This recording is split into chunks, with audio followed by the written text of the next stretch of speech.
I'll tell you what started that. I was a very good friend of Walter Winchell, the columnist, and he was one of the greatest newspaper men in the world. He had a great column, too, we know that. And it's a long story, but let's try to make it short, how it happened.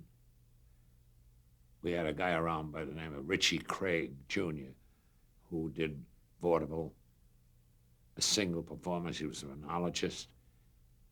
And one day we met in a restaurant. I think it was Dave's Blue Room or Lindy's. I walked in, and he had the same suit on that I had.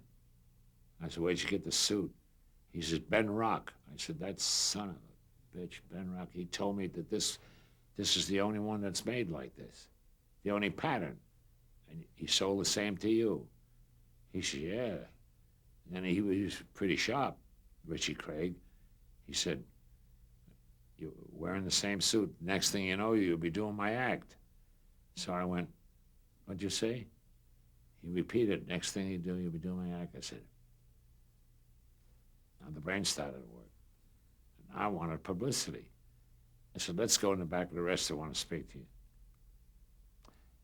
So we planned it between us, Richie Craig, this comic, and myself, the comedian, to send letters or wires to Winchell, to Sullivan, mostly to Winchell, about me stealing his jokes and he stealing my jokes. Who did it first? Well, we continued, and it worked terrifically, the publicity. It was all underground, but Winchell got a hold of it, and he said, when Berle walks out on the stage at the Palace or Low State, they should put Richie Craig's name. And it worked.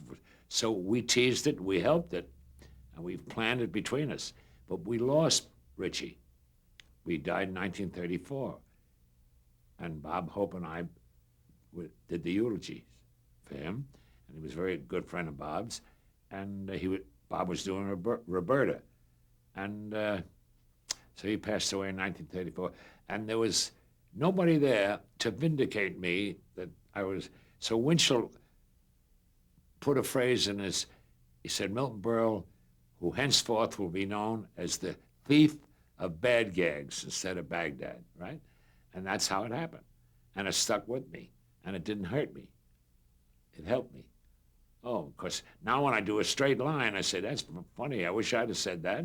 And then another comedian, maybe the late Jack Leonard, would say, "Oh, I wish I'd have said that." And he said, from the back, he said, "Don't worry, you will." Well, it's a straight line, but it's so indelible on my characterization, on my character. It's like, and it had something, it helped my character, too, for identification and some kind of a tagline to have some label on me, like Jack Benny had stingiest and most frugal man in the world. Here's a man that steals everybody's jokes. So I went along with it, and it didn't hurt me. It only helped me.